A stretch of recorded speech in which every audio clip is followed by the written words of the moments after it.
ఓటీటీలో స్ట్రీమింగ్ అవుతున్న చిరంజీవి మూవీని అయితే చూసేసాను. ఈ మూవీ ప్లాట్ ఏంటంటే మూవీ స్టార్టింగ్లోని హీరోకి ఒక యాక్షన్ జరుగుతుంది. యాక్షన్ జరిగిన తర్వాత అందరూ ఆయుష్లు హీరో కనిపిస్తూ ఉంటాయి. అయితే ఆ ఆయుష్ని బేస్ చేసుకొని హీరో ఎలా తన ప్రాబ్లమ్స్ ఎలా సాల్వ్ చేసుకున్నాడు, అలాగే మిగతా వాళ్ళ ప్రాబ్లమ్స్ కూడా ఎలా సాల్వ్ చేశాడు అన్నదే ఈ సినిమా పాయింట్.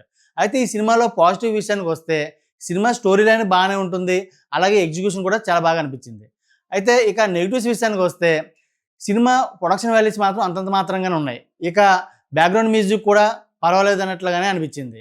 ఇక హీరోయిన్ ఎప్పుడైతే ఎంట్రీ ఇస్తుందో అప్పుడు షార్ట్ ఫిలిం చూసాన్న ఫీలింగ్ అయితే కలిగింది. అలాగే హీరోల మదర్ కూడా వచ్చినప్పుడు కూడా ఒక సీరియల్ చూస్తున్నాం అన్న ఫీలింగ్ అయితే కలిగింది. ఇక ఈ సినిమాలో పాజిటివ్స్ ఏమైనా ఉన్నాయి అనుకుంటే అది ఈ మూవీని 2 అవర్స్లో కంప్లీట్ చేశారు. ఇది డైరెక్ట్ ఓటీటీలో రిలీజ్ అవ్వడం ఇది ఒక ప్లస్ పాయింట్. అయితే ఈ సినిమాని ఎవరైనా టైంపాస్ కోసం ఒకసారి చూడొచ్చు. ఈ సినిమాకి సోగాడు వెంకట్ ఇచ్చే రేటింగ్ 2.25/5. ఈ సినిమా ఆహాలో స్ట్రీమింగ్ అవుతుంది. మరెన్నో ఇలాంటి ఫిల్మ్ అప్డేట్స్ కోసం సబ్స్క్రైబ్ టు షోగాడు ఛానల్.